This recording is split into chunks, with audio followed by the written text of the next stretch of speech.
Well, good morning, folks. Deep into this lockdown. Today we're going to discuss, finish talking about the Weinbarger family and discuss a couple of names that were famous in the area. Good morning, Dad. How you doing? I'm doing fine, Robert. Great day today. Nice sunshiny day. Don't have COVID-19. Everything's good. Not yet. Right. All right. I'd like to start off a little unfinished business.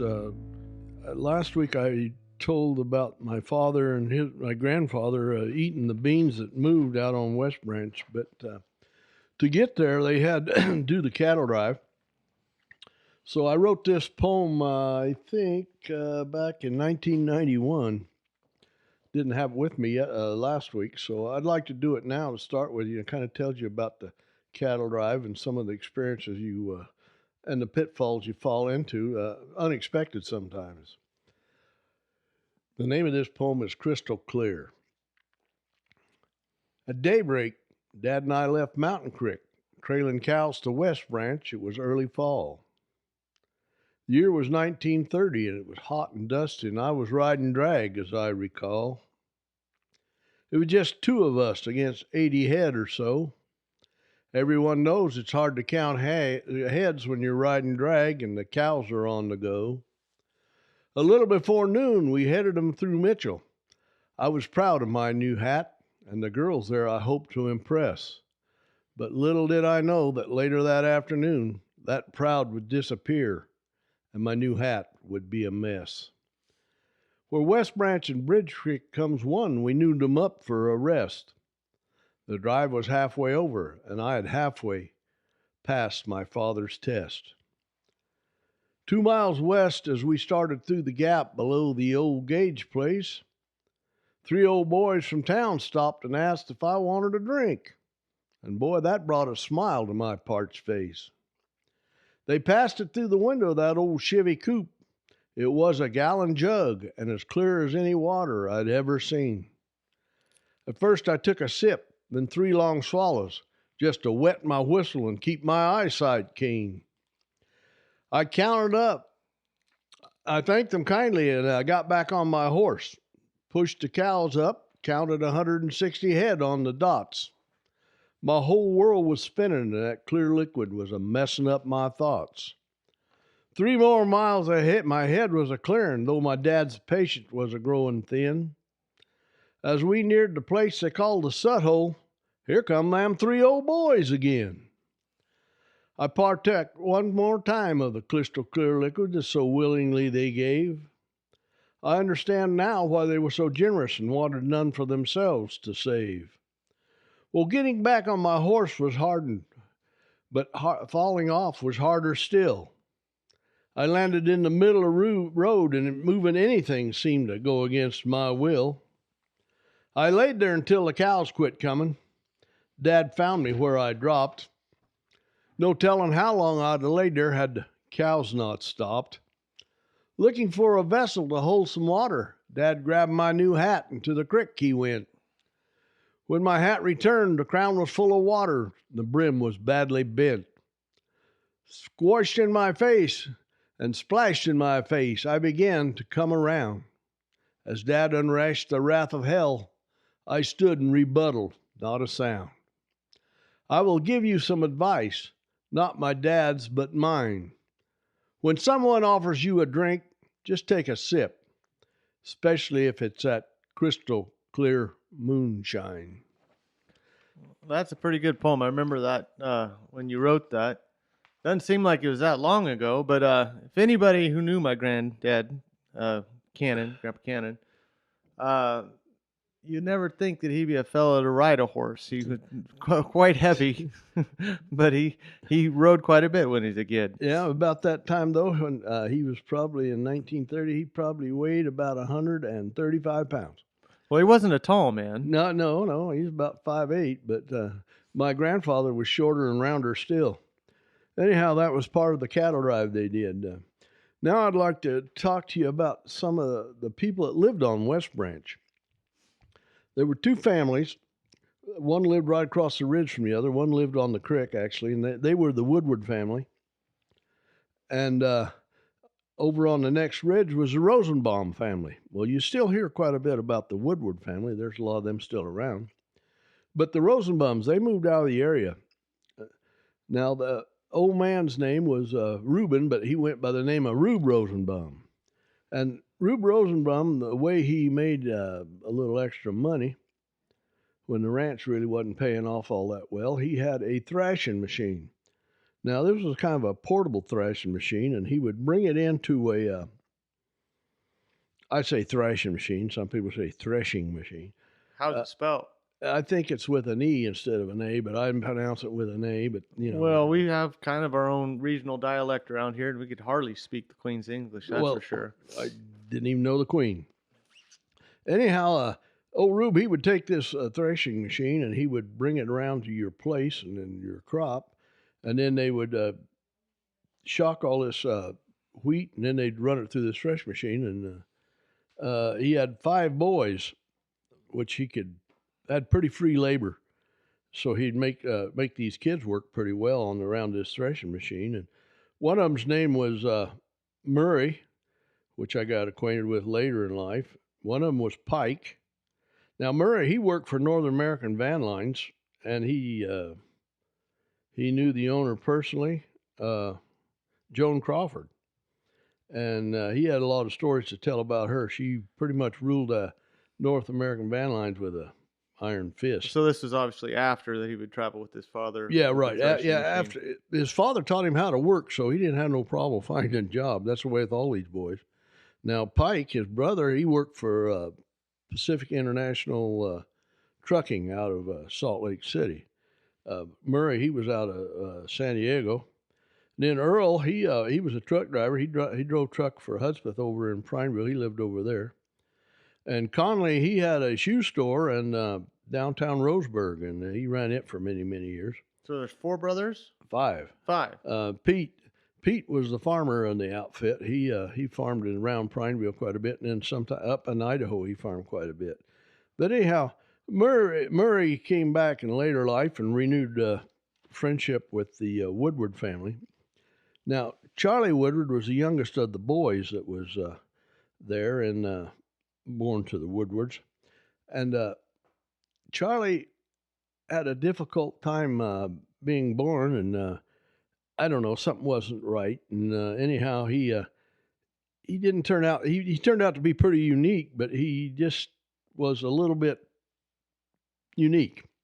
Anyhow, he saw things a little different. But anyhow, Jane... He had mental challenges, but in the long run, he probably was the least challenged. Yeah, least challenged, and probably, yeah. In fact, I always told his brothers that he was probably the smartest one in the bunch, because Charlie only got to do what he wanted to do. So he didn't have a whole lot of other things going for him, but he lived a pretty good life. But he had a different outlook on life. So who was Charlie's father and his brothers, just to kind of clear that up? Okay, Charlie's father was Bob Woodward, and his mother was Jane, and Jim and John were his older brothers, which they kind of took care of Charlie and shepherded over him.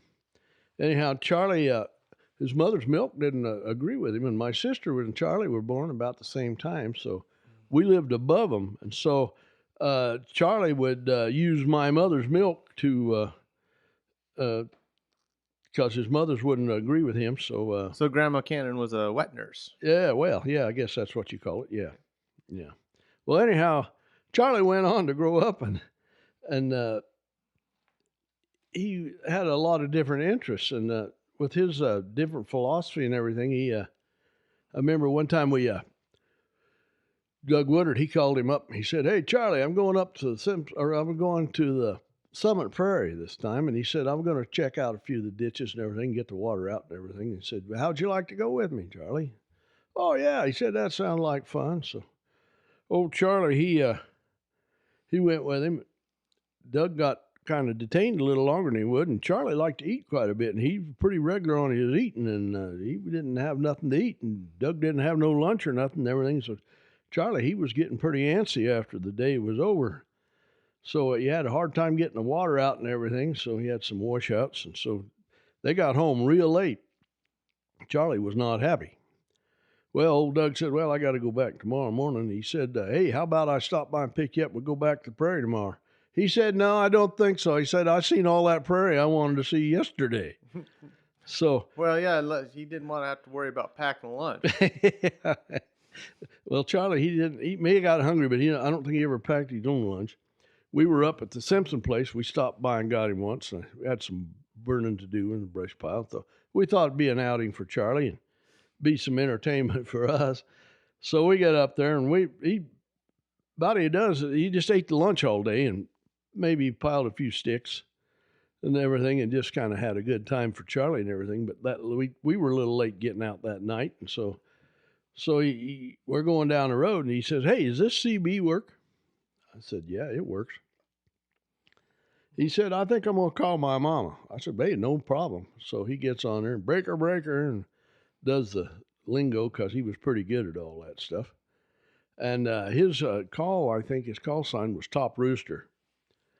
And so I forget what his mother was, but anyhow, he called his mama and he said, "Mama, hey, this is Top Rooster. We're coming home. We should be home in about an hour or so." He said, "I'm really hungry and I want you to fix me a cheese sandwich and a cup of tea." So we traveled on down the road a little bit, and we got out and we did a few more things. And about that time, Charlie gets back on the CB and he says, Mama, this is Top Rooster again. Make that 2 cheese sandwiches and a cup of tea." I guess you worked him too hard. Yeah, I guess he got pretty. I always enjoyed Charlie because anytime he was in town, he'd go to a basketball or football game. He was always there. But even if he's just walking by the house, he'd be out there smoking his pipe. Oh yeah, he loved that pipe tobacco. Oh yeah, and I always liked the smell of it myself. The pipe tobacco was good, but the pipe itself did not smell all that. I don't imagine, but he'd always stop by and visit for a little bit, and then go on his appointed rounds. Oh yeah, he was a pretty good ambassador for the goodwill and the news and stuff that's going on.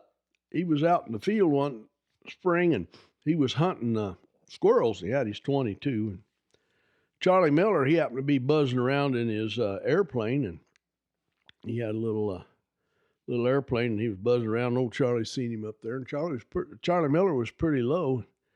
So Charlie, as he went over, old Charlie pointed the .22 at him, and Charlie looked out the window and saw that. So he said, "Boy, I'll give old Charlie a little thrill."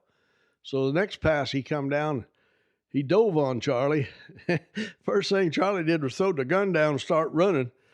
And so he said he kind of went over the fence, and he was running for the house like crazy. And so the next day, I see Charlie Woodward, and I said, "Say, Charlie, I heard Charlie Miller dive bombed you yesterday." I said, "How low was he?"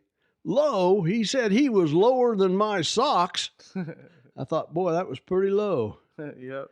But Charlie, he would go out to just gather the eggs off of the chicken, right out from underneath the chickens, move them over and get the eggs. And he'd bring them in the house, and he'd just throw them and start boiling them in hot water. And then every now and then he'd throw in some noodles, and then he'd bring the eggs out. And so his mother said, "Charlie, did you wash that eggs?"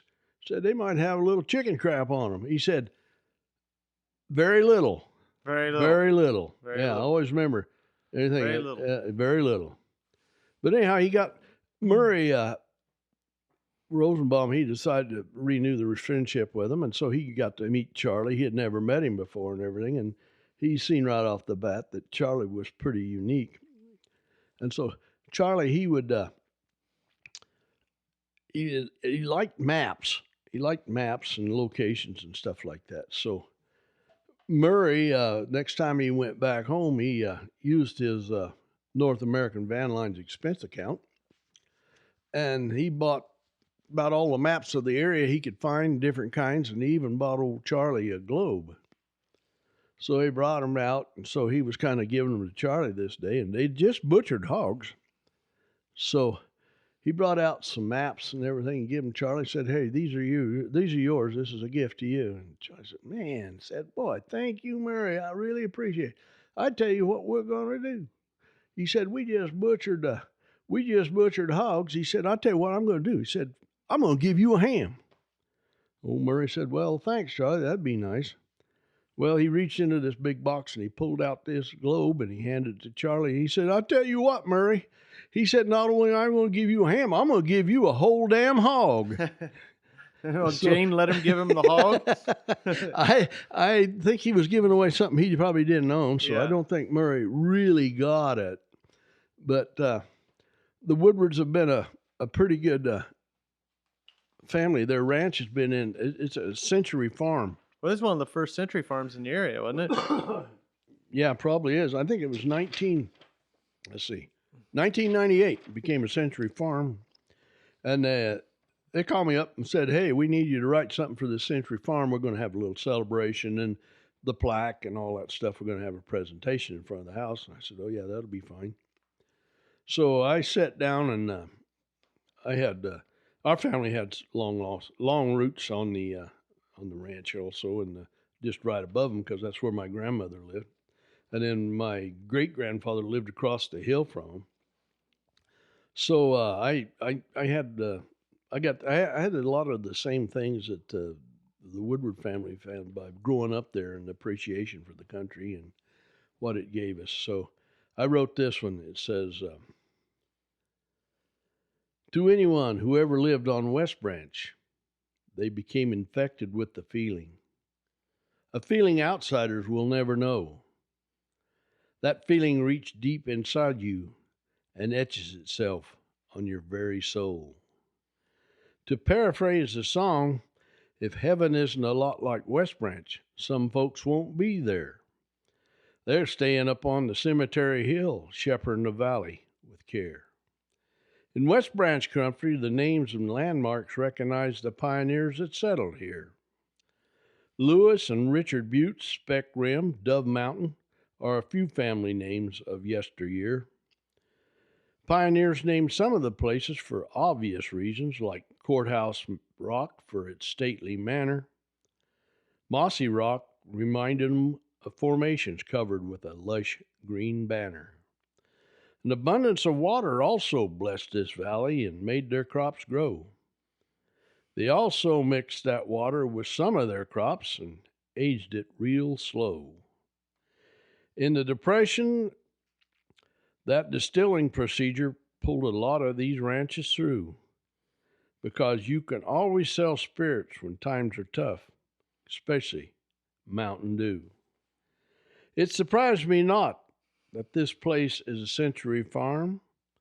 Took a lot of work and sweat and rolling up the sleeves. But probably the biggest reason it stayed in one family, hell, they never made enough money here to ever leave. And that's probably some pretty truth.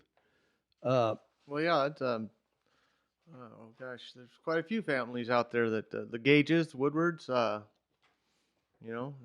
your people. Yeah, Stevensons and and they were all pretty much connected one way or the other. There was a schoolhouse out there at one time. West Branch School, yeah. Yep. Yeah, that's where I did my first performance when I was about 4 years old. So did you go to preschool there? Or? Oh, no. I never went to school there, but I did a Christmas play there once, and I recited Humpty Dumpty. For Christmas? Oh, yeah. Well, a 4-year-old kid. He didn't. Probably you didn't have a very vast repertoire. No, I was just building on it, but I got up and I started to the part where Humpty Dumpty sat on the wall. Humpty Dumpty had a great fall. Well, anyhow, I had him doing a whole different function than sitting on the wall. Okay. And just as soon as my uncle had rehearsed me with this other version that my mother was working on. Uncle Jack. Uncle Jack and Uncle Dean, yeah. And about the time I got that, uttered that little line out of there, I was outside. And for a kid that young to remember something, but if you do something memorable enough, it will come right back to you. It stays with you. Right, yeah. Bob and Jane were always, they were quite a couple. I said the only reason that Jane survived was because she was married to a very exceptional man. This tale is probably not true, but it could be. It was relayed to me. I don't know. Somebody started this tale, and if I had to guess, I would say it might have been Ray Gage. But I set it to rhyme. It says, This is a tale that's been repeated many times, and the validity had to be accurate at least one time. A couple I heard the tale told about was Bob and Jane Woodward, two deceased friends of mine. It was heavy into winter, and Bob and Jane's chickens magically started to disappear. You didn't have to be a genius to figure out they would soon be out of chicken business, which their diets had become so dear. To prepare for the next chicken house ruckus, they kept the old double barrel and slippers parked by the door. They hearkened to the chicken house noise late one night. Time to enact revenge, for they were looking for. Their hound dogs were alerted by the commotion. They also wanted to get in onto the act. These dogs were bred for hunting and chasing and taking and treeing and tracking and killing. That's a hound dog fact. They entered the chicken house. The hens were askew. They saw the varmint was a bobcat. Jane held a light. Bob was dressed in his red handles and the flap on the back. Now, the flap fell down just before he activated both barrels. A hound dog nosed the area vacated by the flap. The blast went off prematurely, killed 6 hens, blew a escape hole in the wall, and Bob and Jane butchered what was left of the hens and patched the hole the bobcat escaped through, and they did this all without saying a word. It was they released the bobcat. I'm sure he came back later when they got more chickens. Yeah, I probably wasn't too far out of the area. Yeah. I forgot to tell a story about Arliss Weinbarger. Okay, so we're shifting gears back to the Weinbargers now. Yeah. Well, my brain works that way, Arliss was, I think he was the oldest one. Now, Arliss was, who was his parents? M and, what was the guy's name? M. Weinbarger was his mama. And he was June Weinbarger's brother. Yeah, brother. Man, he was the oldest one. He was a career Marine guy. Oh, okay. How many years did he have in? Oh, probably 30, 35. I mean, he was World War I up through World War II, and maybe in probably to the Korean War. Maybe. So he was quite a bit older than Aunt June. Yeah, he was one of the older ones. Because she was born in 1913, if I do remember. That's when Dad was born. I think June was born about 15. 15, okay. I knew they were close in age. Yeah, she was a little younger. Anyhow, they called him Stub because he was real short. His dad was real diminutive too, and so was his mother. I think she was a gray beetle out of North Carolina. But anyhow, Stub Weinbarger said that they were going into Manila after they took the Philippines again, and they were marching in the streets of Manila. And he said, man, the people were just really accepting them and everything, and the people were cheering and everything. They were lined up on the streets and up the streets. And he said he happened to look up, and there was a bunch of scantily clad women up there hanging over the balcony in this one big building and everything. And he looked up, and this one woman looked down, and they made eye contact. And he says, "Hey, Marine, you come up here." He said, "I give you something you haven't had in a long time." And he looked up at her and he said, "My God, woman, have you got Copenhagen?"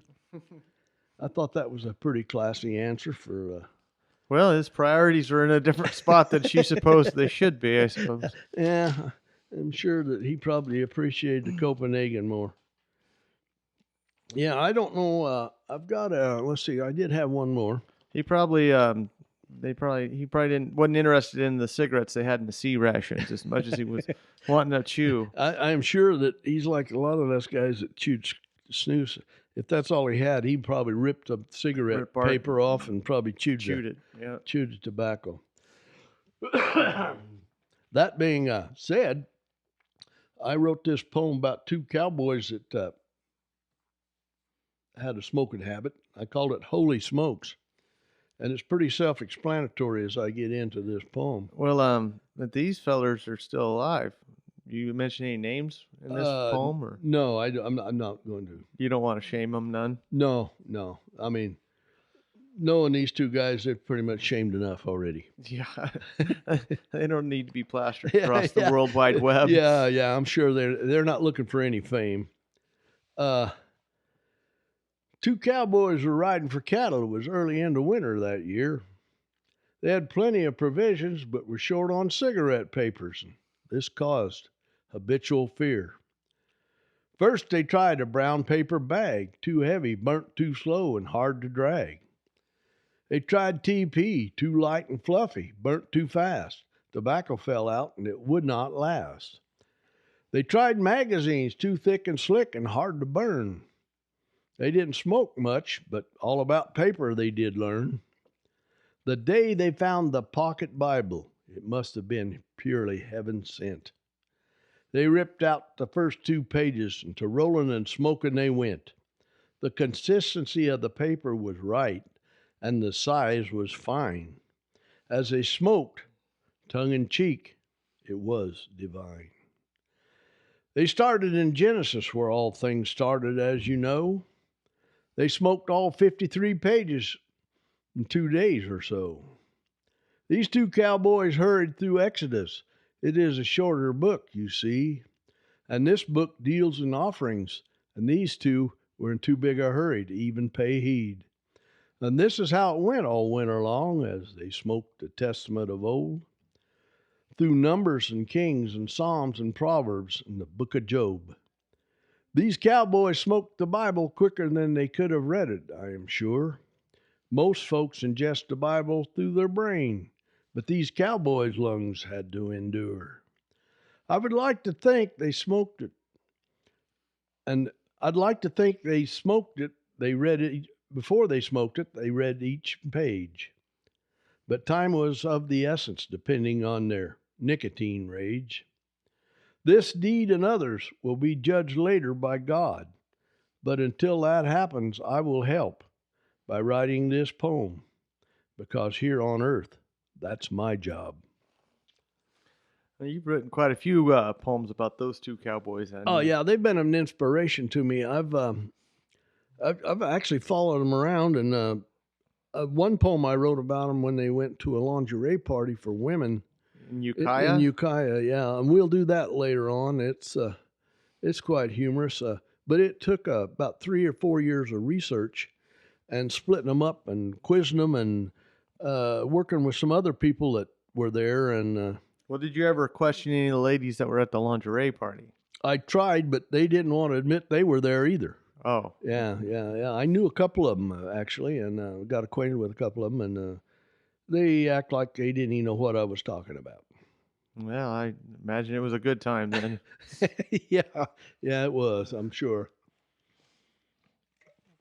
I don't know. And you have anything else you want to add? I don't really want to say anything else. I'm kind of tired. Well, yeah, it's been kind of a rough week, but the weather's getting better and people's getting better, and people are starting to stir a little bit, but... Well, for good or ill, we'll see how that goes. Yeah.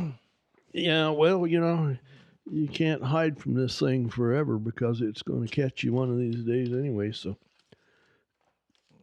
Well, I guess we'll just keep on keeping on. Yeah. I said... the way I fight this coronavirus is I say 2 prayers and call myself in the morning, and I'm still here. So, well, I guess that's about all any of us can do, and try to stay away from other people, which I come by natural. Yeah, but that's kind of hard for me because I'm a social animal, Yeah, you are. Yeah, so so far I'm surviving, and everybody else is surviving, and we'll get through it. Yep. And I guess that's going to end it up. We got about 30 minutes in, did we? Oh yeah, we're good to go. Okay, well, we don't want this too long because I know some of the crowd that we're dealing with, their attention span is not that long, so we'll keep it short, sweet, and to the point. Yep, and one of these days we'll have some guests on here. Start questioning some other old timers around, and I'd like to get Bill Spoo on here, and I'd like to sit down, and he knows some great stories about Spoo's Mill, and that would be Oregon Pine. Okay, and that'd be real good. That would be real good, and old Bill's got some pretty good stories to tell. We might have to clean him up a little bit, but we'll... I don't know. Yeah. But he will tell these stories, I'm sure, if we can get him to do it. Oh yeah, Yeah. I'm sure he'd come on here. He's got a good radio voice too. Oh yeah. Low baritone. Oh yeah, and he's slow and deliberate. So He speaks a little clearer than we do. So Bill, if you listen to this, get ready. We're coming for you. All right, folks. Well, that does it for us today, and we hope everybody stays safe out there. And if you can, just stay away from another person. Yeah. Isolation ain't bad, believe me. May the good Lord take a liking to you. God bless.